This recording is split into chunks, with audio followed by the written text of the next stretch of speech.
नमस्ते बच्चों, my self Jaiswal sir. हम पढ़ रहे हैं class 10th mathematics chapter triangles. Last class में हमने 6.2 एक्सरसाइज कर ली थी। Now we will move ahead with criteria for similarity of triangles. So similarity of triangles. वैसे तो दो ट्रायंगल्स तब सिमिलर होते हैं जब उनके 6 पैरामीटर सेम हों, यानी मैच कर जाएं। एक तो 3 साइड्स प्रोपोर्शनल होने चाहिए और 3 एंगल्स इक्वल होने चाहिए, करस्पॉन्डिंग एंगल्स। लेकिन फिर भी हमें सभी 6 क्राइटेरिया को देखने की ज़रूरत नहीं है।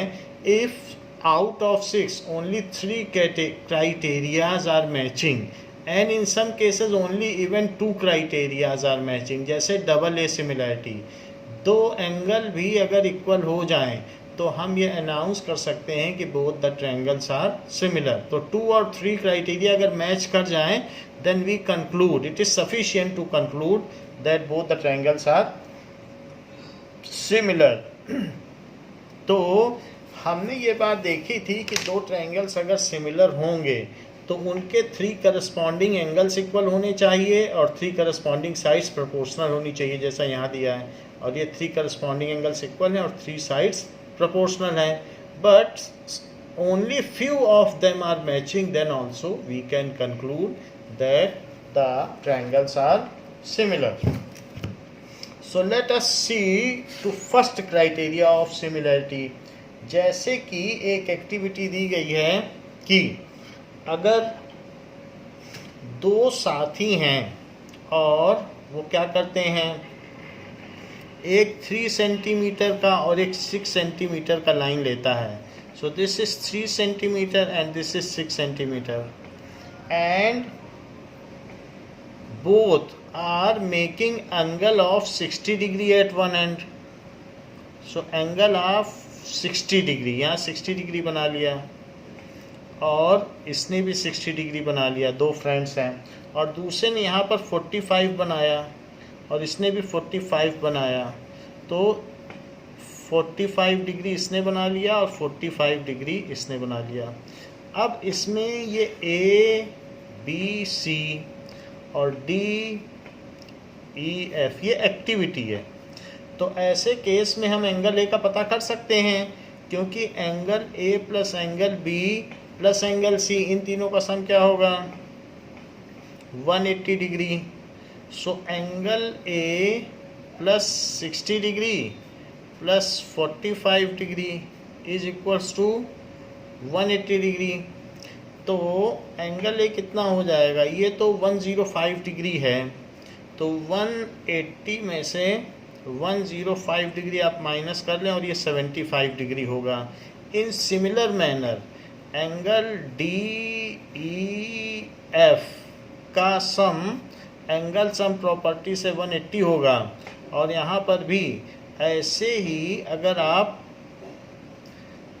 सभी की वैल्यू डालें तो आपको पता चल जाएगा कि एंगल डी भी 175 डिग्री होगा। तो थर्ड एंगल तो इक्वल हो गया, यानी 3 एंगल्स इक्वल हो गए। बाकी अब आप मीज़रमेंट करो। सो जो B C by E F है वो कितना आया है, E F it comes as 3/6, ये 3/6 आया है जो कि 1/2 है। एंड बाई मीज़रमेंट हम ये भी देखेंगे जब आप मीज़र करने जाओगे, क्योंकि ये एक एक्टिविटी है। तो A B by D E भी 1/2 आएगा, मीज़रमेंट करके देख लीजिएगा। And A C by D F, A C by D F का जब मीज़रमेंट किया जाएगा तो A C by D F तो वो भी 1/2 आएगा। तो इससे हम कंक्लूड कर सकेंगे, आप ऐसे चाहे जितने भी 2, 3 जितने ट्रायंगल चाहे बना के देख सकते हैं। So B C by E F is equals to A B by D E is equals to A C by D F. ये सभी इक्वल आ गए और इनकी वैल्यू हाफ आ गई। और साथ में दो एंगल तो इक्वल थे ही, थर्ड भी इक्वल आ गया। तो angle A is equals to angle D, angle B is equals to angle E, तो बी ई के इक्वल आ गया, और angle C is equals to angle F, और ये जो सी है वो एफ के इक्वल आ गया। तो ये हमने कंक्लूड कर लिया कि हमारे सभी पैरामीटर्स मिल गए, 3 साइड्स प्रोपोर्शनल हो गई और 3 एंगल्स इक्वल हो गए। ऐसा हमने एक्टिविटी से किया है। So triangle A B C is similar to triangle D E F. लेकिन वास्तव में अगर हम देखें तो हमने इसमें एक साइड ली थी और अगल बगल के एंगल लिए थे, तो और उसमें वो चीज़ इक्वल पाई गई। तो यहाँ पर ये जो क्राइटेरिया हो गया है वो एंगल साइड एंगल है, और यहाँ पर भी हमने देख लिया एंगल साइड एंगल। फिर भी आप ये जो 3 है, अब आप अगर 3 है तो इसे 6 लिया, अगर आप 5 भी ले लेते तो कुछ फ़र्क नहीं पड़ता था, क्योंकि जो 3/5 का रेशो होता वही यहाँ पर भी 3/5 आता। वो तो आपका रैंडम रेशो है, तो जितने गुना ये साइड बनाओगे बाकी भी वही आएगा।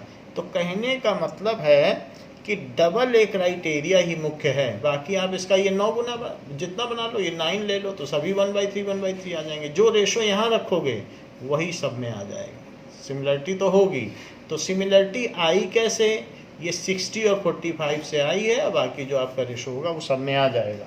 तो इसलिए दोनों ट्रायंगल सिमिलर पाए गए।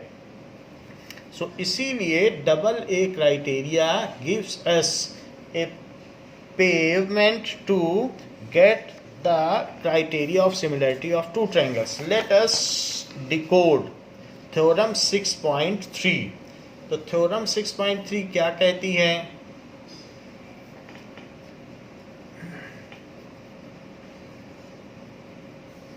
It says if in two triangles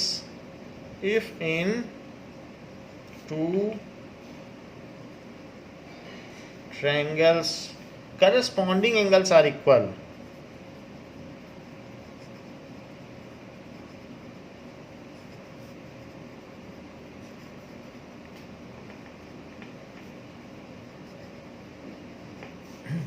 then their corresponding sides are in the same ratio. Then their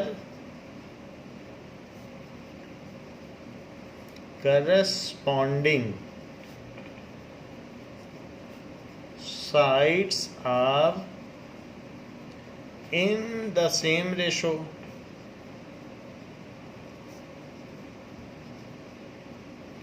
यानी अगर किसी के 3 एंगल्स इक्वल हैं, वैसे तो 2 इक्वल हैं तो थर्ड इक्वल हो ही जाएगा एंगल सम प्रॉपर्टी से, तो फिर भी ये ट्रिपल ए सिमिलरिटी क्राइटेरिया है। तो उसकी corresponding sides in the same ratio होगी, या प्रपोर्शन भी लिखा गया है, ऐसे कहा गया है।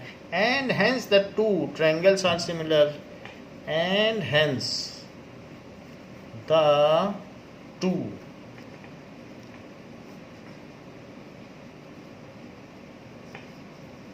ट्रायंगल्स आर सिमिलर, इसलिए दोनों ट्रायंगल सिमिलर होंगे। तो this is called triple A similarity criteria. तीनों एंगल सिमिलर हों, triple A similarity criteria. So let us see and prove it. ये थ्योरम क्या कहती है? Now angle angle angle criteria, that is criteria as triple A का मतलब angle angle angle अगर equal हैं। सो गिवन क्या है? गिवन में दिया गया है कि ए बी सी एक ट्रायंगल है, ए बी सी, और साथ ही एक दूसरा ट्रायंगल भी है जो कि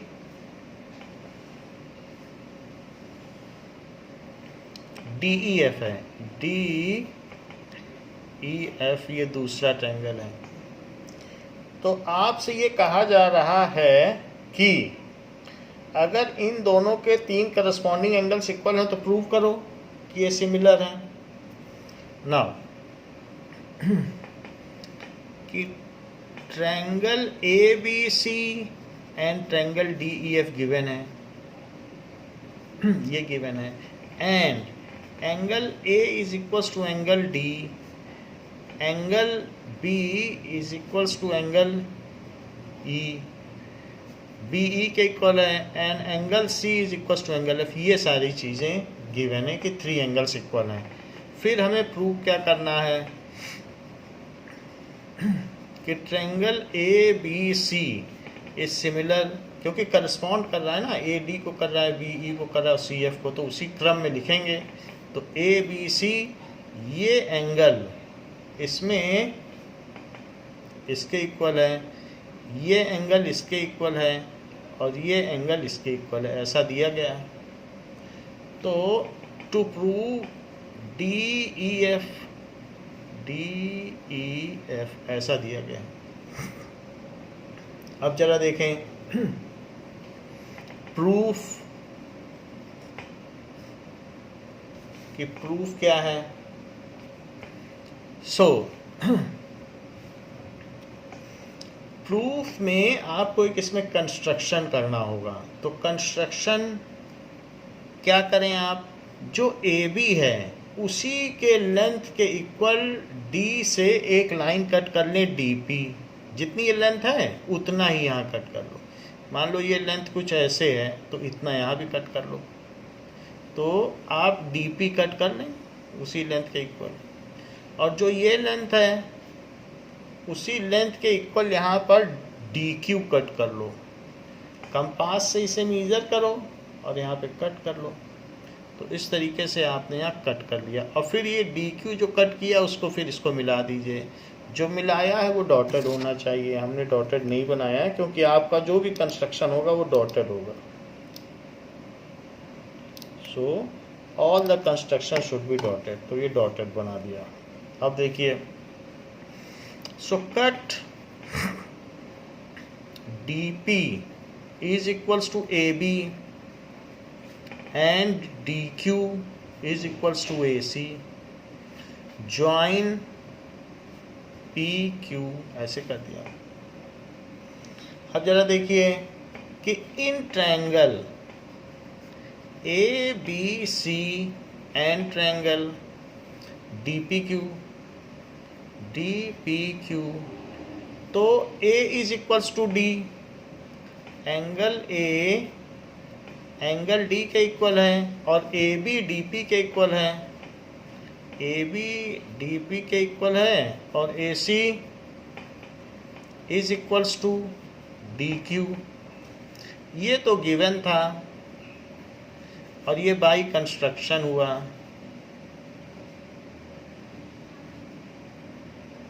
तो S A S side angle side, और यहाँ भी देख लो एस ए एस, तो ये कॉन्ग्रुएंसी क्राइटेरिया हुआ कि ये इसके इक्वल, ये इसके इक्वल, और ये एंगल इसके, तो ये बिल्कुल एक जैसे ट्रायंगल है। अगर इसको कट करके उसके ऊपर रख दो तो बिल्कुल ओवरलैप करेगा।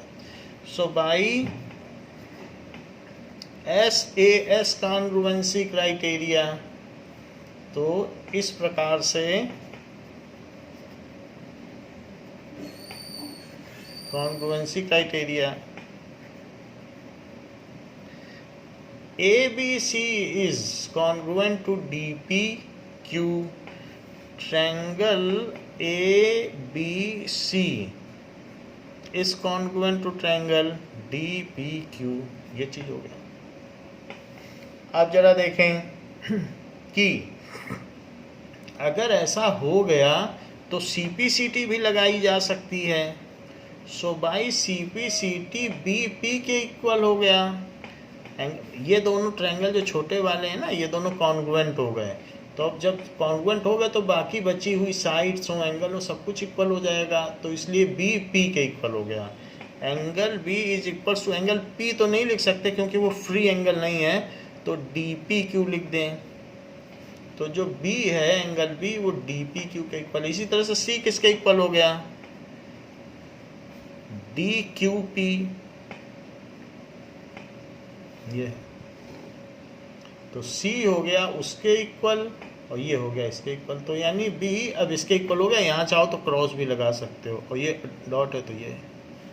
बट दे आर, लेकिन ये दोनों तो करस्पॉन्डिंग एंगल हैं, but angle D P Q, ठीक है, तो हम जानते हैं कि एंगल बी ई के इक्वल है, तो but angle B is equals to किसके इक्वल है? Angle B is equals to angle E, ये हमें मालूम है। तो ये इसको लिखो फर्स्ट इक्वेशन, इसे लिखो सेकंड इक्वेशन, इसको लिखो थर्ड इक्वेशन, और इसी तरीके से एंगल सी किसके इक्वल है?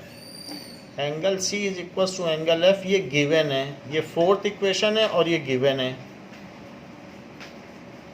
तो आप फर्स्ट और थर्ड में देखो कि जो B है वो इसके इक्वल इसलिए है क्योंकि कॉन्ग्रुएंसी का CP/CT है, और इसके इक्वल इसलिए है क्योंकि ये गिवन है। तो ये इसके इक्वल और ये इसके इक्वल, तो ये दोनों भी इक्वल हो गए, क्योंकि B is equal to P, B is equal to E, तो P is equal to E। तो फर्स्ट और थर्ड से क्या पता चलता है? यहाँ देखिए, B इसके इक्वल और B इसके इक्वल, तो क्या ये दोनों इक्वल नहीं हुए?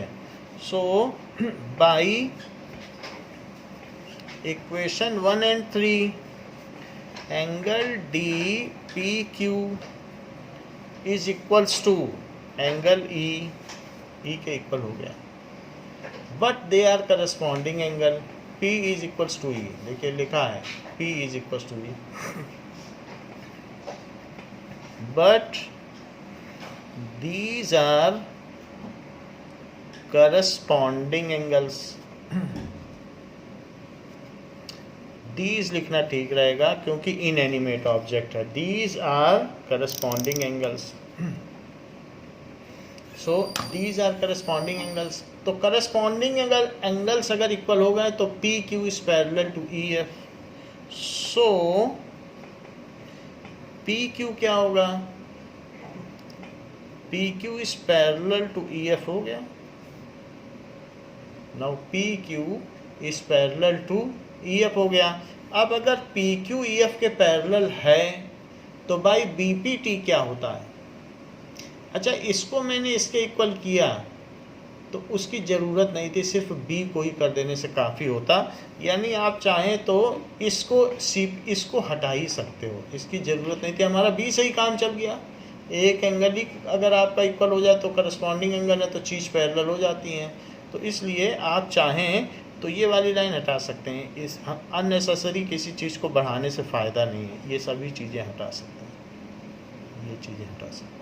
इसके हटाने से फर्स्ट इक्वेशन बन जाएगी और ये सेकंड इक्वेशन।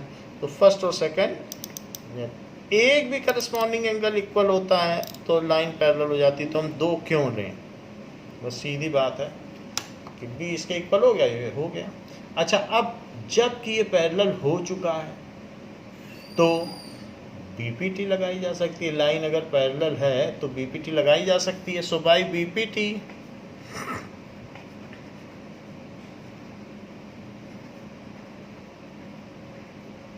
इन ट्रायंगल DEF, तो DEF ट्रायंगल में हमने BPT लगा दी क्योंकि ये पैरेलल तो हो गया है PQEF के। क्यों पैरेलल हो गया है? क्योंकि ये दोनों एंगल इक्वल है इसलिए पैरेलल हो गया। करस्पॉन्डिंग एंगल इक्वल है तो लाइन पैरेलल होती है, जहाँ पर PE ट्रांसवर्सल है। तो अगर पैरेलल लाइन है तो DP by PE is DQ by QF, BPT ये बताती है। सो DP by PE is equals to DQ by QF, ये दो चीज़ इक्वल हो गई। अब देखें इसी तरीके से now DP by PE is DQ by QF। यहाँ पर हम ये फिगर एक बार और बना लें। तो जो भी चीज़ है, दो फिगर थे हमारे पास, एक ये था और एक ये बड़ा फिगर था, तो इसको हमने फिर से बना लिया। ABCDEF और यहाँ जो कट किया था वो था PQR Q और ये चीज़ इसके इक्वल थी और ये चीज़ इसके इक्वल थी, इसे डॉटेड बना लेते हैं।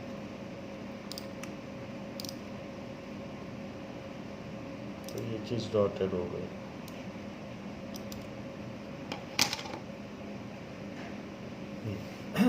अब देखो यहाँ पर dP/PE, तो ऐसा आप करिए कि इसको पलट लीजिए और पलट करके 1 जोड़ दीजिए, तो क्या होगा?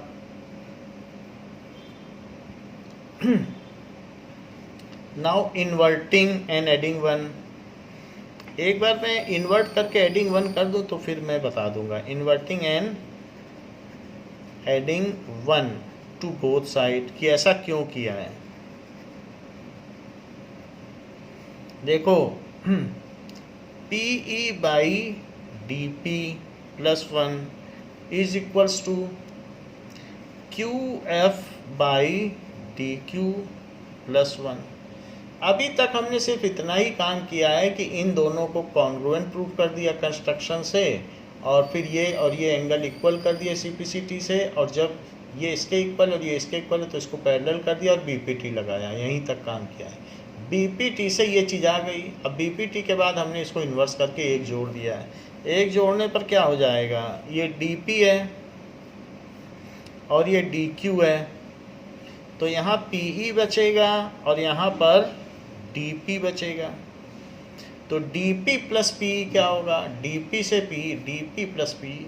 ऐसे यहाँ डिवाइड करो तो QF + DQ, तो DQ + QF क्या हो जाएगा? तो इसको जोड़ने पर ये DE हो जाएगा, DP + PE। तो DE/DP, लेकिन DE/DP है तो DP की जगह क्या लिख सकते हो? AB। और यहाँ भी देखो DQ + QF को आप DF लिख सकते हो, वो तो लिख सकते हो, लेकिन DQ की जगह क्या लिख सकते हो? AC। ऐसा क्यों लिख सकते हो? As AB is equals to DP and AC is equals to DQ by construction हुआ है, तो हमने लिख दिया। अब जो भी हमने चीज़ लिखी है आप इसे पलट लें, तो AB/DE is equals to AC/DF आ गया, यानी AB/DE is equals to AC/DF आ गया।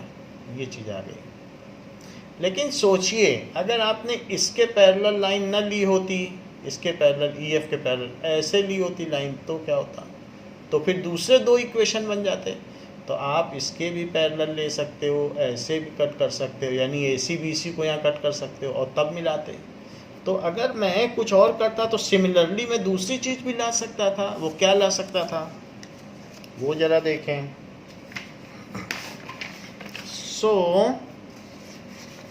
सिमिलरली आप और क्या ला सकते थे?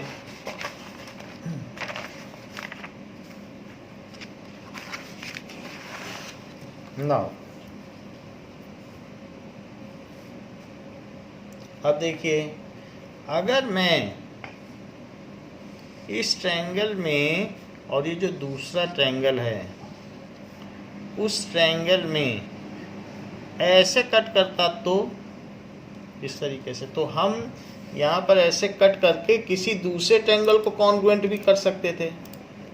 तो ऐसा किया जा सकता था, यानी ABC और DPQ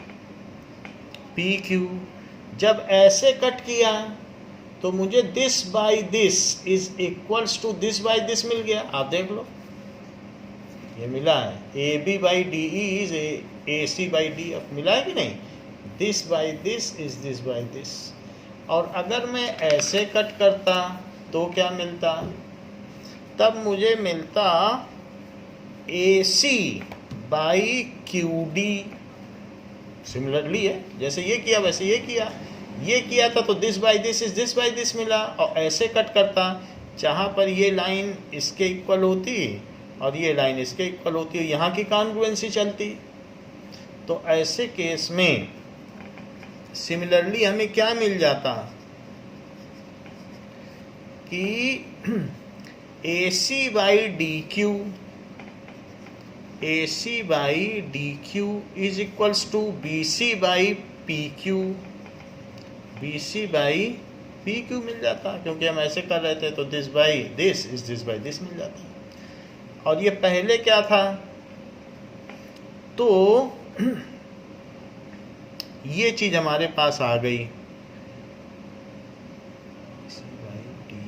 तो इसे आप लिख लीजिए DPQ नहीं है, DEF है, DEF है। तो हमें क्या मिल जाता, AC बाई DF मिल जाता और BC बाई EF मिल जाता, ऐसे मिल जाता। हमको नाम हमने गलत लिख लिए थे, तो EF मिल जाता। ये देखो, अब जबकि इधर देखिए AC बाई DF यहाँ पर भी है, तो एक बार इसे पलट लो इन्वर्टिंग, तो इन्वर्टिंग में DF बाई AC हो जाएगा, DF by AC is equals to, यहाँ पे क्या क्या करोगे, EF बाई BC, इसी को पलट लिया। तो ये इक्वेशन हो गई 1 2 तक तो हो ही गई थी, इसे आप 3 डाल लें और इसे क्या कर लें 4 डाल लें, तो 3 और 4 को कंबाइन कर लो, क्योंकि इसमें भी DF बाई AC है और इसमें भी DF बाई AC है, तो ये इसके इक्वल और ये इसके इक्वल, तो तीनों इक्वल हो गए। सो कंबाइनिंग 3 और 4 को कंबाइन कर लो, तो जरा देखिए क्या क्या बनेगा, DE by AB is equals to DF by AC is equals to EF by BC, ये हो गया। और एक बार इसे फिर से पलट लें तो AB by DE is equals to AC by DF is equals to BC by EF, ये आ गया। तो ये 3 चीज आ गई। Further angle A is equals to angle D, angle B is equals to angle E और angle C is equals to angle F। तो हमने जो 6 क्राइटेरिया थे वो मीट कर दिए, 3 तो हमने प्रूव करके मीट कर दिए और 3 हमको गिवन थे। तो हमें AAA ही गिवन था, ये तो हमने अपनी तरफ से कॉन्ग्रुएंसी लगाई, कॉन्ग्रुएंसी लगाने के बाद फिर BPT लगाई, कॉन्ग्रुएंसी के बाद फिर CPCT से हमने एंगल्स इक्वल किए। जब CPCT से एंगल इक्वल हो गए हमारे, ये वाला एंगल इसके इक्वल हो गया, तो फिर हमने करस्पॉन्डिंग एंगल वाला कॉन्सेप्ट लगाया और फिर उससे बता दिया कि ये इसके इक्वल है। तो जब ये इसके पैरेलल हो गया तब BPT लगाई। तो सबसे पहले हमने कंस्ट्रक्शन किया, कॉन्ग्रुएंसी लगाई, कॉन्ग्रुएंसी के बाद CPCT लगाई, CPCT के बाद जब CPCT लगाया तो लाइन को पैरेलल प्रूव कर दिया, लाइन के पैरेलल प्रूव करने से हमें BPT लगाने का हक मिल गया। और BPT लगाने के बाद जब हमने किया तो मैंने उसमें फिर इन्वर्ट करके 1 जोड़ दिया। देखो इन्वर्ट करके क्यों 1 जोड़ दिया, जिससे कि हमारा DP बना रहे। हम नहीं चाहते थे DP को खोना। क्यों नहीं खोना चाहते थे, हम DP को नीचे रखना क्यों चाहते थे, जिससे DP की जगह AB आ जाए। तो जिस चीज़ को आपको बचाना होता है उसे पलट देना होता है, वो हमेशा के लिए बच जाता है। हमेशा आपको BPT थ्योरम में भी यही काम करना होगा, जिसे बचाना है उसे नीचे रखो और फिर ऐड करो या सब्ट्रैक्ट करो। तो हमने DP नीचे रख लिया क्योंकि हमें मालूम था DP की जगह में AB लगा लेंगे, तो हमने रख भी दिया उसकी जगह AB बाद में। तो क्योंकि हमको इसका और इसका रेशो चाहिए था ना, क्योंकि इसका और इसका रेशो पाएंगे तभी तो हम प्रोपोर्शनल प्रूव कर पाएंगे साइड्स को। तो इसलिए हमें DP बचाना था, तो हमने पलट लिया तो DP बच गया और ऊपर पूरी चीज़ जुड़ के DE आ गई, और DE भी लाना था, क्योंकि DE भी चाहिए और DP भी चाहिए। फिर DP को हमने AB लिख दिया, तो देखो AB और DE आ गया, इनका रेशो आ गया। अब जब रेशो आ गया तो फिर से पलट लिया, AB/DE is equal to AC/DF। तो अब AB/DE is equal to AC/DF।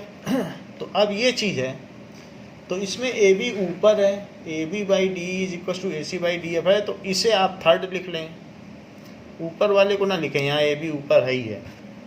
तो ये चीज़, ये डुप्लीकेसी हो जाएगी, इसे हटा दें। तो ये यहाँ पर ऐसे कर लें। अब देखो ये थर्ड है, फिर हमने क्या किया, AC/DF है, तो AC/DF हो गया, तो ये थर्ड है। और यहाँ भी AC/DF है, तो और ये BC/F, तो ये थर्ड है, इसे फोर्थ लिख लें। तो ये थर्ड हो गया, ये फोर्थ हो गया, और फिर ये इन्वर्ट करने की भी ज़रूरत नहीं, सीधा हमारा सब कुछ आ गया।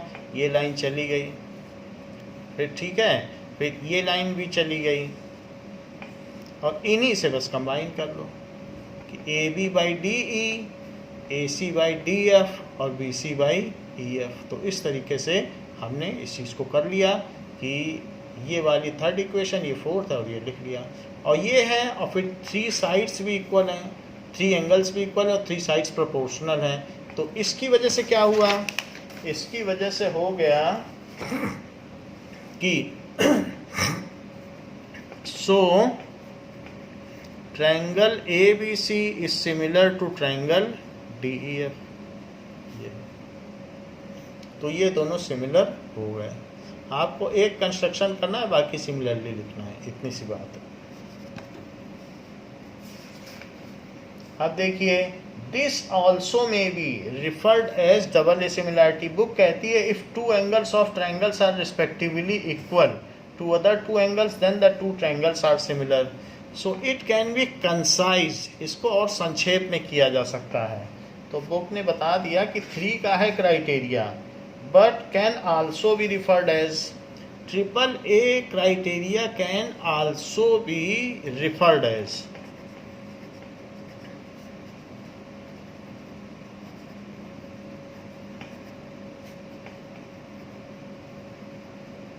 can also be concised as double asimilarity criteria if 2 angles of one triangle, 2 angles of one triangle are respectively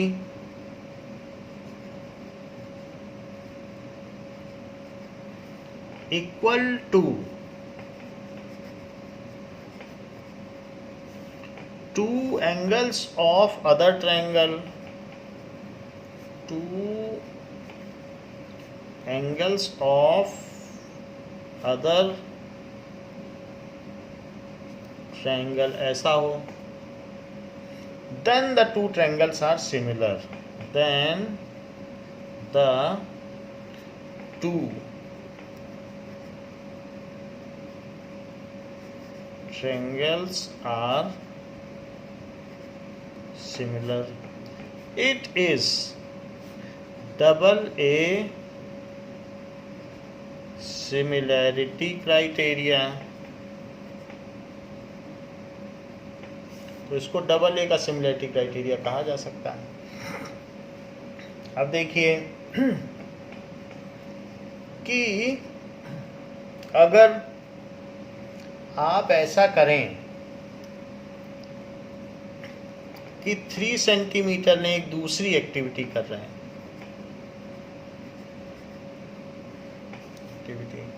तो आप एक 3 सेंटीमीटर ले लें और अपने साथी से कहें कि वो 6 सेंटीमीटर ले, उसका डबल। फिर आप यहाँ पर 3 सेंटीमीटर लिया है, 4 सेंटीमीटर का आर्क लगाएं और अपने साथी से कहें कि वो 8 सेंटीमीटर का आर्क लगाए। अगर आपने 4 का लगाया तो उससे कहोगे डबल लगाए, क्योंकि इसका भी आपने डबल लिया। फिर यहाँ से आप 5 सेंटीमीटर का आर्क लगा दें और उससे बोलें कि अब वो 10 का आर्क लगाए, तो वो उसने 10 का लगाया आर्क। आपने 5 का लगाया तो उससे बोलिए डबल का, या 4 का लगाया तो उससे बोलिए 8 का। तो जब ये चीज़ आपने कर ली, फिर यहाँ से इसे मिला लें और यहाँ से इसे मिला लें, जहाँ आर्क कट करती वहाँ से दोनों जगह को मिला लें, और यहाँ पर भी इसी तरीके से इसको मिला लें। तो और इसको भी मिला लें।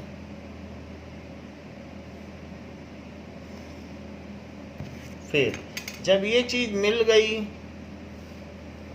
तो आप अब मीज़र करें angle. So measure the angles, तो आपका एक ट्रायंगल बन गया ABC। ये आपने 4 सेंटीमीटर लिया था और अपने दोस्त से कहा था कि 8 सेंटीमीटर ले। फिर ये आपने 5 सेंटीमीटर लिया था और ये 10 सेंटीमीटर उसको लिया, यानी आपने उसको हर साइज कहा कि डबल डबल करके करें, तो मैग्नीफाइड उसका ट्रायंगल बन गया। अब ज़रा देखो तो यहाँ ये चीज़ आप लोगों को गिवन है, तो गिवन में क्या है कि AB बाई DEF, तो DE इज़ 4/8 इज़ 1/2, साथ में AC बाई DF इज़ 5/10 जो कि 1/2 है, और साथ में BC बाई EF कितना है, वो 3/6 है जो कि 1/2 है। तो इस तरीके से हमने देखा कि तीनों चीज़ें 1/2 आई हैं। So AB by DE is equals to AC by DF। ये तो डेलिबरेटली पर्पसली आपने किया है, खुद डबल करवाया है। सो BC बाई EF, यानी साइड्स तो आपकी प्रोपोर्शनल है। अगर 3 एंगल मिल जाएं इक्वल करस्पॉन्डिंग एंगल्स तो बात बन जाएगी और ये सिमिलर होंगे। Now measure all the 3 angles. So after measurement क्या पाया गया,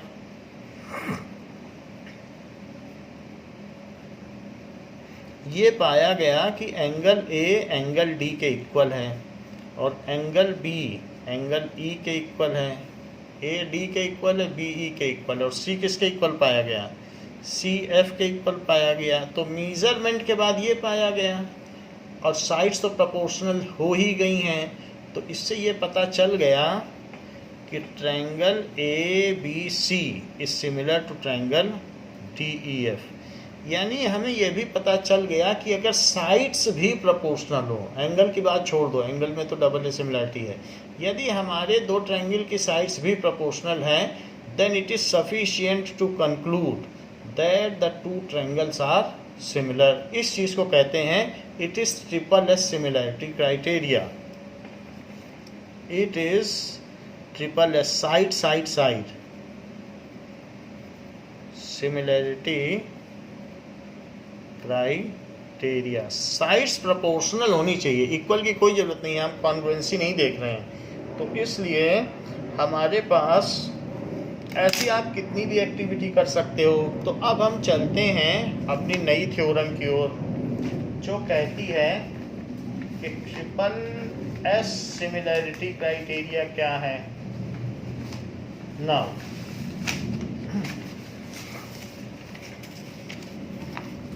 let us come to next theorem, triple S similarity criteria।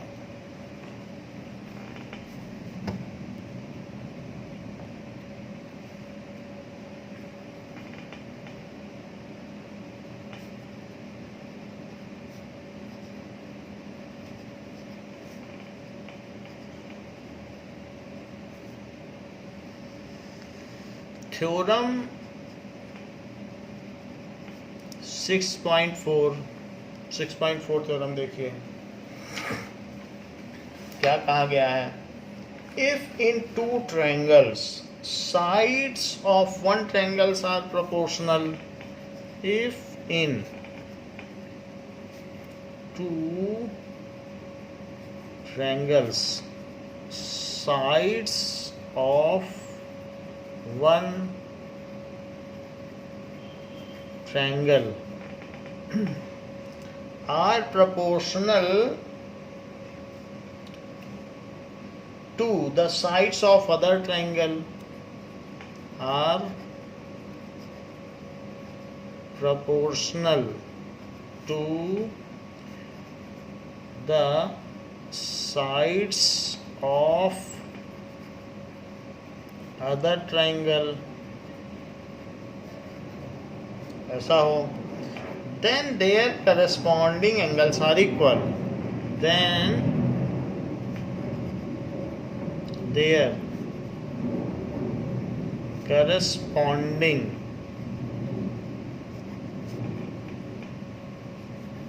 angles are equal and hence तीन साइड्स प्रोपोर्शनल हो गई, तो अब आपको तीन एंगल भी तो इक्वल करने पड़ेंगे। जब तक 6 चीज़ें नहीं इक्वल करोगे तब तक सिमिलरिटी नहीं होगी। तो 3 साइड्स तो वो प्रोपोर्शनल दे ही रहा है। अब 3 एंगल इक्वल करो and hence the 2 triangles are similar. पीछे भी यही किया था, जब 3 एंगल दिए थे तो 3 साइड्स हमने प्रूव की थी। अब 3 साइड्स दे रहा है तो 3 एंगल प्रूव करिए and hence 2 triangles are similar. 2 triangles are similar. ये चीज़ हमें प्रूव करनी है। यानी हमको गिवन है कि 2 ट्रायंगल्स दिए हैं और ये भी गिवन है कि उनकी साइड्स प्रोपोर्शनल हैं। A B C D E F ये 2 ट्रायंगल हमें दिए गए हैं। गिवन है कि triangle A B C and triangle D E F and और क्या दिया है कि A B by D E is equals to B C by E F, B C by E F is equals to C A by F D, C A by F D. उसी क्रम में लिखना पड़ेगा। सी से ए चल रहे हो तो एफ से डी चलो, एफ डी नहीं तो ए से सी भी चल सकते हो। अगर ए से सी चलोगे तो डी से एफ चलो, ऐसा है। तो हमें प्रूव क्या करना है,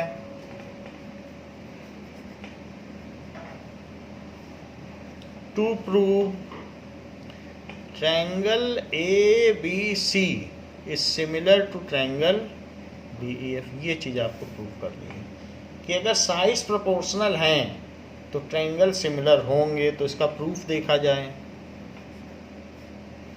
अब जरा देखिए कि हम इसमें क्या कर सकते हैं कि जो ए बी है उसी के इक्वल ठीक ठीक उतना ही बड़ा डी पी कट कर लें, जो इसकी डायमेंशन से उतना ही रखें, और जो ए सी है उसी के इक्वल यहाँ पर एक क्यू कट कर लें। तो पी क्यू जैसे पहले किया था वैसे कर लो और उसको डॉट से मिलाना, क्योंकि जो भी कंस्ट्रक्शन होते हैं वो डॉट से मिलाए जाते हैं। तो हमने डॉट से मिला दिया। तो draw D P is equals to A B and D Q is equals to A C. Join P Q. इतना काम कर लीजिए।